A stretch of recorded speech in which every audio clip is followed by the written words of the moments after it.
Hello friends, मैं हूं असना फातिमा और आप देख रहे हैं अल्फैज एजुकेशन। आज हम 10वीं जमात का साइंस और टेक्नोलॉजी हिस्सा दुअम से पहला सबक आप लोगों के लिए लेकर आए हैं, जिसकी फहरिस्त आप लोगों को दी गई है। यहाँ पर जो आपका पहला सबक है तवारीख और इर्तिखा, सफ़ा नंबर 1 पर दिया गया है। तो आप भी अपनी टेक्स्ट बुक साथ में रखें और जो भी पॉइंट हम आप लोगों को बता रहे हैं उसे साथ में आप नोट करते रहें।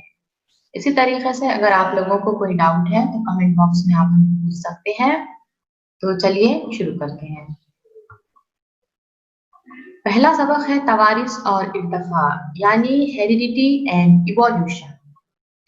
इस सबक के जो की पॉइंट्स हैं हमें देखना है तवारिस और तवारिसी तब्दीलियां, ट्रांसक्रिप्शन, ट्रांसलेशन और ट्रांसलोकेशन, इर्तिखा, इर्तिखा के सबूत, डार्विन का कुदरती इंतखाब का नजरिया, लेमार्क का नजरिया, जमाती ज़हूर और इंसानी इर्तिखा। तो चलिए देखते हैं। जरा याद कीजिए, में आप लोगों को 3 सवालात दिए गए हैं। ये सवालात आप लोगों की क्लास 9th में आप लोगों ने जो देख चुके हैं इसके बेसिस पर है। तो सवाल नंबर 1 है, जानदारों के खलिए के मरकजे में मौरूसी खुसूसियात को मुंतकिल करने वाला जुज कौन सा है? तो जो मौरूसी खुसूसियात को मुंतकिल करता है वो है क्रोमोसोम। जैसा कि आप लोगों को यहाँ पर नजर आ रहा है, ये मरकजे के अंदर क्या मौजूद है? क्रोमोसोम जोड़ियों की शक्ल में पाए जाते हैं। सवाल नंबर 2 है, वालिदैन की जिस्मानी और ज़हनी खुसूसियात आइंदा नस्लों में मुंतकिल होने के अमल को क्या कहते हैं? तो इसे हम तवारिस कहते हैं। और तीसरा सवाल है, डीएनए का सालिमा किन अज्जा से बनता है? अब 9th क्लास में आप लोगों ने डीएनए और आरएनए की डिटेल में देख चुके हैं और इनके अज्जा भी आप लोगों ने देख चुके हैं। आप 9th की बुक में एक मर्तबा फिर से देखें। उसी तरीके से हम बता देते हैं डीएनए, डीएनए यानी डीऑक्सीराइबोज न्यूक्लिक एसिड, और ये बना होता है शुगर, यहाँ पर आप देख सकते हैं। उसी तरीके से नाइट्रोजनस बेसिस होते हैं यहाँ पर देखिए, और फॉस्फेट ग्रुप होता है। नेक्स्ट हम देखेंगे तवारिस और तवारिसी तब्दीलियां। अब है तवारिस किसे कहते हैं? आप जानते हैं कि एक नस्ल की हयाती खुसूसियात जीन के जरिए दूसरी नस्ल में मुंतकिल होने का अमल तवारिस कहलाता है। यानी कि एक नस्ल की जो तमाम खुसूसियात है वो जीन के जरिए क्या है? दूसरी नस्ल में मुंतकिल होती है। इसे हम तवारिस या विरासत कहते हैं। जैसा कि आप देख सकते हैं, इंसान के बच्चे यहाँ पर इंसान है, जानवरों के बच्चे जानवर है, जैसा कि बंदर है, इसका बच्चा बंदर है। तो यानी ये तमाम खुसूसियात जीन के जरिए एक नस्ल से दूसरी नस्ल में मुंतकिल हो गई है, इसे तवारिस कहते हैं। अब ये पैराग्राफ में आप लोगों को जो तमाम साइंसदां और उन्होंने जो तहकीकात और तजुर्बात किए हैं इसके बारे में है। ये पैराग्राफ की शक्ल में है, यहाँ पर आपको सहूलत के लिए हमने पॉइंट टू पॉइंट बनाए हैं, देख सकते हैं। इसमें दिया गया है, जदीद जनीनियात का आगाज ग्रिगोर जॉन मेंडल ने किया। यानी कि आप लोगों को जो 9th क्लास में पी प्लांट मटर के पौधे पे जो तजुर्बा था, तो ये जीनियात का आगाज, जेनेटिक्स का आगाज किसने किया था? मेंडल ने किया था। 1901 में ह्यूगो डी रोज की बुनियादी तब्दीली ने अचानक होने वाली तब्दीली को समझने में बहुत मदद की है। यानी ह्यूगो डी रोज ने बताया है कि बुनियादी तब्दीली और अचानक तब्दीली किस तरीके से होती है, म्यूटेशन कैसे होते हैं। उसके बाद 1902 में वॉल्टर स्टन ने नाकतोड़े के खिलियात में क्रोमोसोम को जोड़ियों की शक्ल में देखा था। 1944 में एवेरी, मैकार्थी और मैकलाइट, ऐसे ही आप नाम याद रखें, एवेरी, मैकार्थी और मैकलाइट, ये तीनों ने साबित किया था कि कुछ वायरस के सिवा तमाम जरासीम में डीएनए ही विरासती वसीला है। यानी कि जितने भी चाहे ऑर्गेनिज्म है उनके अंदर डीएनए ही क्या होता है? विरासती वसीला होता है। सिर्फ वायरसेस के अंदर नहीं होता, और वो भी कुछ वायरसेस के अंदर। 1961 में जैकब और मोनैड, ऐसे नाम याद रखिए, जैकब और मोनैड, ये साइंसदानों ने क्या बताया था कि डीएनए के जरिए क्या होती है? प्रोटीन तैयार होती है। यानी प्रोटीन की तारीफ के अमल का नमूना इन्होंने तैयार किया था, और इसी के बाद डीएनए टेक्निक का क्या हुआ है? आगाज हुआ है। तो जो पिछला पैराग्राफ है इसके अंदर आप लोगों को यही जो है वो बताया गया है। तमाम साइंसदान जो है यहाँ से 1901 से लेकर यहाँ तक हमने क्या है पूरे कवर कर चुके हैं। जीनियाती नखाइस की तशखीस, रोकथाम और इलाज नीज हैवानी और नबाती मखलूक नस्ल हासिल करने के लिए और खुदबीनी जानदारों को जहाँ इस्तेमाल किया जाता है, ऐसे सनती अमाल के लिए जीनियात का इस्तेमाल होता है। इसके बाद नेक्स्ट हम देख लेते हैं, बताइए तो भला इसमें जो क्वेश्चंस आप लोगों को दिए गए हैं, ये है डीएनए और आरएनए की किस्मों की शक्लें बनाइए और मालूमात दीजिए, और जीनियाती नखाइस से क्या मुराद है, इनके नाम। तो ये भी आप लोगों को जो है 9th क्लास में इसका डिटेल हो चुका है। देखिए यहाँ पर डीएनए और आरएनए में फर्क। डीएनए यानी कि डीऑक्सीराइबो न्यूक्लिक एसिड और आरएनए यानी राइबो न्यूक्लिक एसिड। अब यहाँ पर हम देखेंगे कि डीएनए जो है ये दोहरा मरगुला होता है। दोहरा मरगुला यानी कि डबल स्ट्रैंडेड है, यानी इसके दो पेज आपको नजर आ रहे हैं, जबकि RNA ribonucleic acid single stranded होता है। डीएनए के अंदर एडेनाइन, गुआनिन, साइटोसाइन और थायमाइन मौजूद होती हैं। इन्हें हम नाइट्रोजन बेसेस कहते हैं। एडेनाइन और गुआनिन जो है ये प्यूरिन्स होते हैं, और साइटोसाइन और थायमाइन ये पाइरिमिडिन्स होते हैं। अब आरएनए के अंदर भी एडेनाइन, गुआनिन, साइटोसाइन होगा, लेकिन थायमाइन की जगह पर आरएनए में क्या होता है, यूरेसिल होता है। ये याद रखना है। डीएनए में नाइट्रोजन बेसेस कौन से होते हैं, एडेनाइन, गुआनिन, साइटोसाइन, थायमाइन, और आरएनए में क्या होते हैं, एडेनाइन, गुआनिन, साइटोसाइन और यूरेसिल। इसके बाद जो है आरएनए जो है वो तीन किस्में इसकी है, एमआरएनए, आरआरएनए और टीआरएनए। यानी एमआरएनए यानी messenger RNA, rRNA ribosomal RNA और टीआरएनए यानी कि ट्रांसफर आरएनए। अब यहाँ पर हमने आपको टीआरएनए की शक्ल जो है वो बताई है। आप लोग होमवर्क में एमआरएनए और आरआरएनए की शक्लें बनाइए और इनकी मालूमात दीजिए। नेक्स्ट है जीनियाती नखाइस से क्या मुराद है। जीनियाती नखाइस आप इतना समझिए कि वो नुक्स जो जीन के अंदर क्या है, अगर तब्दीली होती है, जीन में नुक्स पैदा होता है, ऐसे नुक्स को हम जीनियाती नखाइस कहते हैं। तो सबसे ज्यादा जो जीनियाती नखाइस में जो है आप लोगों ने देखा है, नुक्स का नाम डाउन सिंड्रोम हो गया, उसी तरीके से सिकल सेल एनीमिया इसके नाम है। नेक्स्ट बहुत ही इंपॉर्टेंट जो आप लोगों का टॉपिक है वो है ट्रांसक्रिप्शन, ट्रांसलेशन और ट्रांसलोकेशन। तो ये थोड़ा जो है वो मुश्किल हिस्सा है सबक का, तो आप जो है ये ध्यान से इसे देखिए कि है क्या।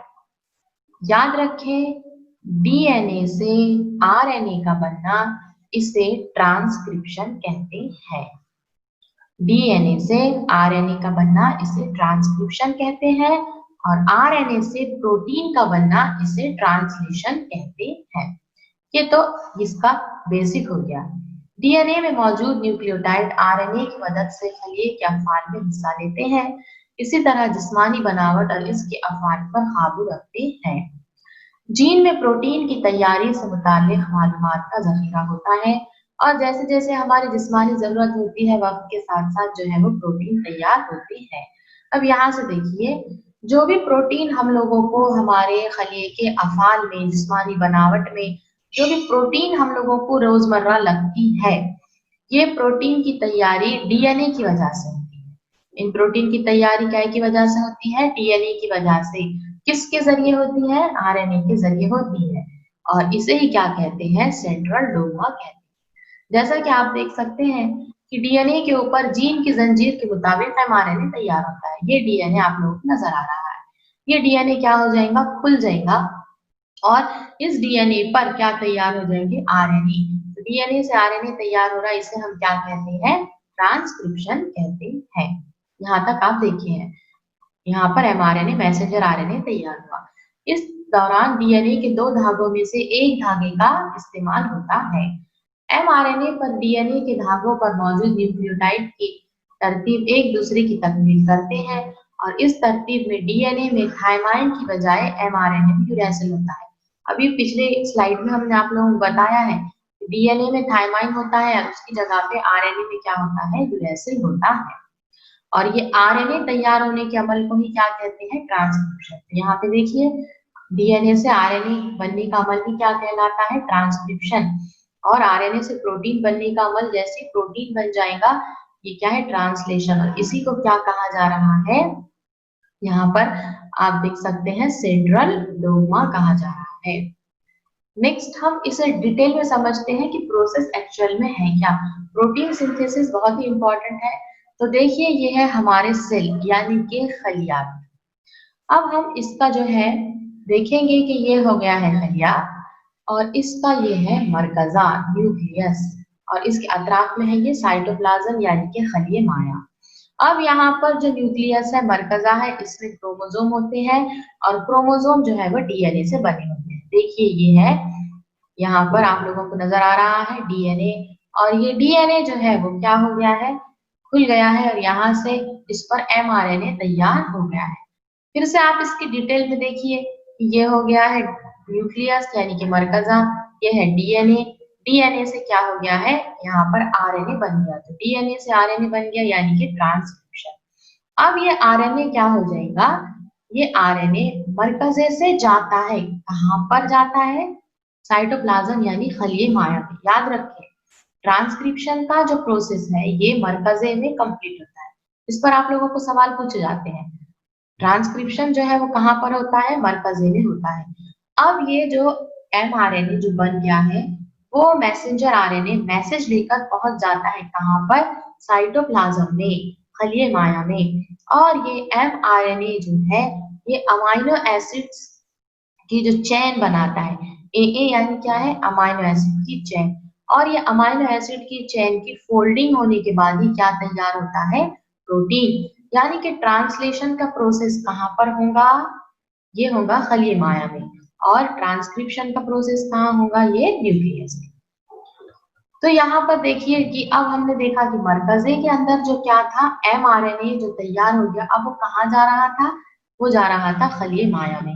और अब ये जो है अपना मैसेज, इसका नाम ही क्या है, मैसेंजर आरएनए, ये क्या करता है, मैसेज लेकर जाता है। और इनकी जो मैसेज लेकर जाता है ये कोडॉन की शक्ल में लेकर जाता है। अब ये कोडॉन क्या है, यहाँ पर गौर से देखिए, एमआरएनए पर एडेनाइन, यूरेसिल, ग्वानिन, साइटोसाइन, इस तरीके से क्या होते हैं, कोड्स होते हैं। और ये तीन की जोड़ी जो है इन्हें क्या कहते हैं, ट्रिपलेट कोडॉन कहते हैं। और अब ये जो आप लोगों को यहाँ पर ये जो राइबोसोम नजर आ रहा है, यहाँ पर ये राइबोसोम में ये जो टीआरएनए है, शक्ल में हमने अभी इससे पहले भी आप लोगों को टीआरएनए की शक्ल बताई है। ये टीआरएनए जो है क्या करते हैं, एमआरएनए के कोडॉन पर आकर जुड़ते हैं और कोडॉन के अपोजिट यहाँ पर एंटी कोडॉन मौजूद होते हैं। टीआरएनए पर क्या मौजूद होते हैं, एंटी कोडॉन, कोडॉन के अपोजिट। और इस तरीके से ये क्या होते हैं, जुड़ते चलते हैं। और जैसे यहाँ पर ये कोडॉन है एमआरएनए के और ये टीआरएनए के एंटी कोडॉन यहाँ पे जुड़ जाएंगे और अमाइनो एसिड तैयार होगा। इसके बाद ये आगे की तरफ सरकते हैं और इस तरीके से आगे आगे बढ़ते हुए अमाइनो एसिड की लंबी चेन बना देते हैं। यही प्रोसेस को हम क्या कहते हैं, ट्रांसलोकेशन। और इस तरीके से प्रोटीन यहाँ पे तैयार होती है। तो देखिए किताब में जो आप लोगों को बताया गया है, खलिए के मरकजे में यानी कि न्यूक्लियस में देख चुके हैं हम, एमआरएनए तैयार हो गया है और ये एमआरएनए कहाँ आ गया है, अब खलिए माया में। ये डीएनए से यहाँ पर एमआरएनए तैयार हो चुका है और ये खलिए माया में आ चुका है। ये आते वक्त डीएनए पर इशारती पैगाम कोड लेकर आता है। देखिए ये एमआरएनए पर आप लोगों को यहाँ नजर आ रहे हैं, ये क्या है, कोड्स है, TACG, ये क्या है, कोड्स लेकर आता है। और इस पैगाम में अमाइनो एसिड के लिए कोड होता है, यानी कौन सा अमाइनो एसिड तैयार करना है, इसके लिए कोड है। हर अमाइनो एसिड का कोड 3 न्यूक्लियोटाइड पर मुश्तमिल होता है, जिसे क्या कहते हैं, कोडॉन। इंपॉर्टेंट पॉइंट है, अमाइनो एसिड का कोड जो है ये 3 न्यूक्लियोटाइड पर मुश्तमिल होता है, जैसे कि TAC, यहाँ पर देख सकते हैं TAC, ये क्या है, एक कोडॉन है। उसके बाद GTT, ये क्या है, एक कोडॉन है। यानी कि 3 न्यूक्लियोटाइड पर मुश्तमिल अमाइनो एसिड के कोड को कोडॉन कहते हैं। भारत के डॉक्टर हरगोविंद खुराना ने तमाम 20 अमाइनो एसिड के लिए कोडॉन दरियाफ्त करने में अहम किरदार अदा किया है। इसके लिए 1968 में दीगर 2 साइंसदानों के साथ इन्हें भी क्या है, नोबेल प्राइज दिया गया था। अब यहाँ पे देखिए कि ये जो एमआरएनए है, ये एमआरएनए की जो कोडॉन्स है वो यहाँ पर आप लोगों को नजर आ रहे हैं। तो यहाँ पर ट्रांसक्रिप्शन का प्रोसेस हम देख चुके हैं। इसके बाद हम देखेंगे कि ये जो mRNA हमने देखा कि मरकजे से जो आ रहा है, इसके ऊपर हजारों कोडॉन मौजूद होते हैं और इस पर मौजूद कोड के मुताबिक अमाइनो एसिड फराहम कौन करता है, इस पर जोड़ी आकर कौन लगाता है, ये tRNA लगाता है। इसका नाम ही है ट्रांसफर आरएनए। इसके लिए जैसा कोडॉन mRNA पर होता है, इसके बरक्स एंटी कोडॉन tRNA पर होता है। इस अमल को क्या कहते हैं? ट्रांसलेशन कहते हैं। बहुत ही इंपॉर्टेंट पॉइंट है। जैसे कोडॉन mRNA पर होंगे, उसके बिल्कुल अपोजिट एंटी कोडॉन कहाँ पर होंगे? tRNA पर होंगे और इसी को हम क्या कहते हैं? ट्रांसलेशन। जैसे कि आप देख सकते हैं यहाँ पर देखिए mRNA पर A है तो tRNA पर A की जोड़ी किसके साथ होती है? U के साथ। उसी तरीके से mRNA पर U है तो एंटी कोडॉन क्या होगा? उसके सामने A होगा, U के सामने A, G के सामने C। ये आप लोग 9th क्लास में आप लोगों का हो चुका है। tRNA के जरिए लाए हुए अमाइनो एसिड की पेप्टाइड बंदिश से जंजीर तैयार करने का काम rRNA करता है। यानी अमाइनो एसिड की पेप्टाइड बंदिश जो तैयार होती है, जंजीर जो तैयार होती है, ये काम कौन करता है? राइबोसोमल आरएनए करता है। और इस तरीके से mRNA के एक सिरे से दूसरे सिरे तक ये जो है क्या है? ट्रिपलेट कोडॉन के फासले से क्या होते हैं? tRNA आगे की तरफ सरकते हैं। यहाँ पर ये tRNA आगे की तरफ क्या होगा? सरक जाएगा और ये अमल को भी हम क्या कहते हैं? ट्रांसलोकेशन कहते हैं। और ऐसे बेशुमार जंजीरों के एक साथ आने पर अब यहाँ पर एक जंजीर तैयार हो गई है। इस तरीके से बहुत सारी जंजीरें तैयार होती हैं और इसके नतीजे में पेचीदा प्रोटीन क्या होते हैं? तैयार होते हैं और यही प्रोटीन के सालिमात जानदारों की शक्ल को तय करते हैं और मुख्तलिफ अफ़ाल को अंजाम देते हैं। आई होप आप लोगों को ट्रांसक्रिप्शन, ट्रांसलेशन और ट्रांसलोकेशन ये समझ आ चुका होगा। अगर कुछ डाउट है तो मुझे कमेंट बॉक्स में आप पूछ सकते हैं। नेक्स्ट देखेंगे हम म्यूटेशन। म्यूटेशन यानी कि नूई तबद्दुल। फर्क किस तरीके से आता है? जानदारों में मौजूद जीन की वजह से वो अपने जैसे जानदार तैयार करते हैं और इसी से कुछ जीन अगली नस्लों को मुंतकिल करते हैं। इसलिए इन बच्चों में अमाइनो एसिड अपने वालिदैन में मौजूद प्रोटीन की तरह ही प्रोटीन तैयार करते हैं। यही वजह है कि वालिदैन की खुसूसियात बच्चों में भी दिखाई देती है। यानी कि जो भी जीन है वो अगली नस्ल में मुंतकिल होते हैं, इसलिए वालिदैन की जीन बच्चों में आने की वजह से वो वालिदैन की खुसूसियात बच्चों में ट्रांसफर होती है। लेकिन कभी कभी क्या होता है कि ये जीन के अंदर अचानक से तब्दीली आती है, ये वालिदैन की तरह अमाइनो एसिड तैयार नहीं करते और किसी न्यूक्लियोटाइड में अगर कहीं पर गलती हो जाए तो इस वजह से छोटा सा क्या होता है? फर्क वाक़ई होता है और यही फर्क को हम क्या कहते हैं? म्यूटेशन यानी कि नूई तबद्दुल हम कहते हैं। ये नूई तबद्दुल कभी छोटी तो कभी बहुत ही वाज़ेह होती है। यानी कि ये म्यूटेशन कभी छोटा होता है, कभी बहुत ही ज़्यादा हमें वाज़ेह तौर पर नज़र आता है और ये नूई तबद्दुल की वजह से जो क्या है? नुक्स पैदा होते हैं, जैसा कि सिकल सेल एनीमिया है,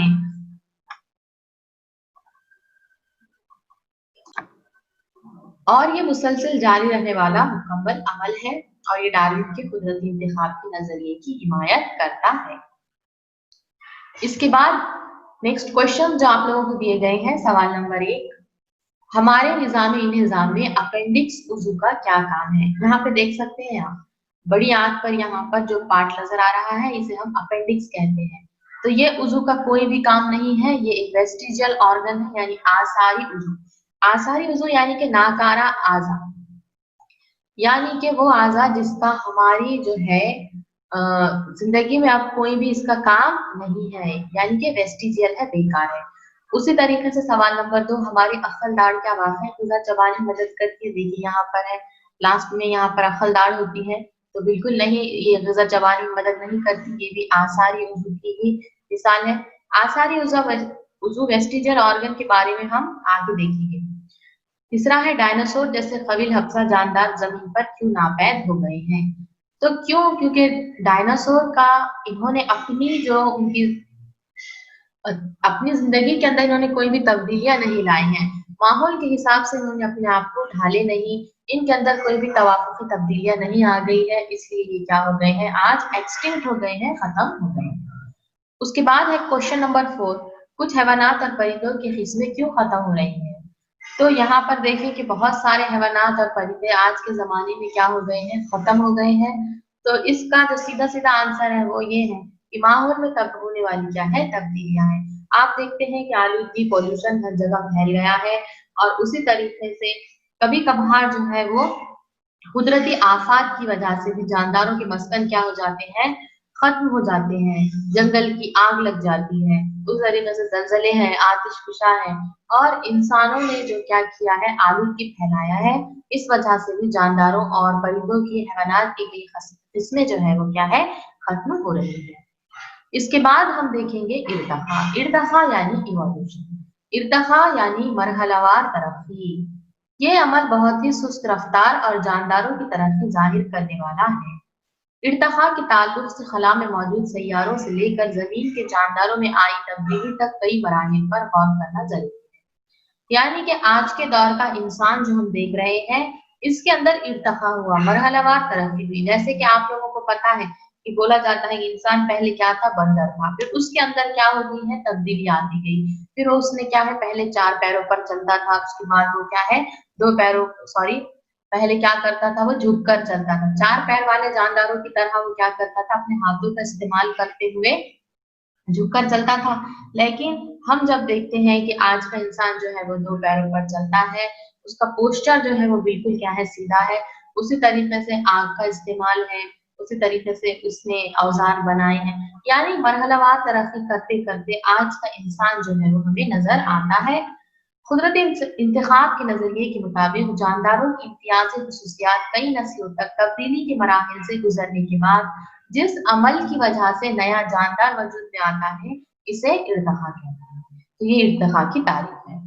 तकरीबन 3.5 अरब साल पहले ज़मीन पर किसी भी जानदार का वजूद नहीं था। हयाती ज़िंदगी के आगाज़ में बहुत ही सादा माया तैयार हुआ होगा। यानी जो बिग बैंग थ्योरी है, इसके मुताबिक क्या है कि बोला जा रहा है यहाँ पर कि हयाती ज़िंदगी यानी कि जब ज़िंदगी वजूद में आई होगी, तो सबसे पहले सादा माया तैयार हुआ होगा। इसके बाद नामियाती और गैर नामियाती मुरक्कबात तैयार हुए। नामियाती यानी कि नामियाती, गैर नामियाती, ऑर्गेनिक और इनऑर्गेनिक। यानी कार्बन जिसके अंदर मौजूद होता है, इन्हें हम ऑर्गेनिक कहते हैं और कार्बन मौजूद नहीं है, इन्हें हम गैर नामियाती, इनऑर्गेनिक कहते हैं। फिर आहिस्ता-आहिस्ता ये सादा मुरक्कबात पेचीदा हुए होंगे, फिर प्रोटीन बना होगा, फिर न्यूक्लियोटाइड बने होंगे। इस तरीके से नामियाती और गैर नामियाती सादा मुरक्कबात के मिलाप से बुनियादी खुलिया तैयार हुआ होगा। फिर अतराफ के कीमियाई महलूल से मिलकर इनकी तादाद जो है वो बढ़ गई होगी। खुलियात में कुछ फ़र्क वाक़ई हुआ होगा और कुदरती इंतखाब के नज़रिए के मुताबिक फिर जानदार वजूद में आए होंगे और इस तरीके से अपने अतराफ के माहौल से वो जो हम आहंग ना हो सके, यानी कि जो अपने आप को ढाल ना सके, वो क्या हो गए होंगे? खत्म हो गए होंगे। नेक्स्ट है, फिलहाल ज़मीन पर नबातात और हैवानात की करोड़ों किस्में हैं। शक्ल और हालत के लिहाज से इनकी अपनी-अपनी ख़ुसूसियात हैं। खुर्दबीनी जानदार हमें नज़र आते हैं, यख़्फ़ली अमीबा है, पैरामीशियम है। इससे लेकर हम बड़ी से बड़ी जो है वो व्हेल मछली हम जानते हैं। नबातात में भी बहुत सारी हमें जो है किस्में नज़र आती है, जैसे कि यख़्फ़ली क्लोरेला, ये अलगी है। तो सबसे बड़ा जो है बुलंद व बाला बरगद का दरख्त हमें नज़र आता है। इसी तरीके से नबातात की बेशुमार किस्में हमें ज़मीन पर दिखाई देती है। ज़मीन पर चारों तरफ ख़त इस्तवा से लेकर दोनों कुतबैन तक जानदार नज़र आते हैं। हवा, पानी, ज़मीन, चट्टान हर जगह जानदार मौजूद है। क़दीम ज़माने से इंसान को तजस्सुस रहा है कि ज़मीन पर ज़िंदगी का आगाज़ कैसे हुआ और इसमें इतना तनू कहाँ से आया है। यानी इंसान हमेशा से ये बात क्या करता है, मालूम करने की कोशिश में है कि ज़मीन पर ज़िंदगी का आगाज़ कैसे हुआ। इतने ज़्यादा प्लांट्स, एनिमल जो नज़र आते हैं और इनमें इतना फ़र्क कहाँ से आया होगा। जानदारों की इब्तिदा और इनमें तरक्की और आज तक मुख्तलिफ नज़रियात जो कायम किए गए हैं, इनमें जानदारों का इर्तिक़ा या जानदारों की मरहलावार तरक्की, ये नज़रिए को ही तमाम लोगों की हिमायत हासिल है। यानी याद रखिए कि जानदारों का इर्तिक़ा या जानदारों की मरहलावार तरक्की, ये जो नज़रिया है, इसे ही तमाम लोगों ने क्या है, माना है। आई होप आप लोगों को वीडियो ज़रूर पसंद आया होगा और आप लोगों के तमाम डाउट्स क्लियर हो गए होंगे। तो अल्फ़ैज़ चैनल को ज़्यादा से ज़्यादा शेयर कीजिए और चैनल को सब्सक्राइब कीजिए और जो भी डाउट है आप कमेंट बॉक्स में पूछ सकते हैं।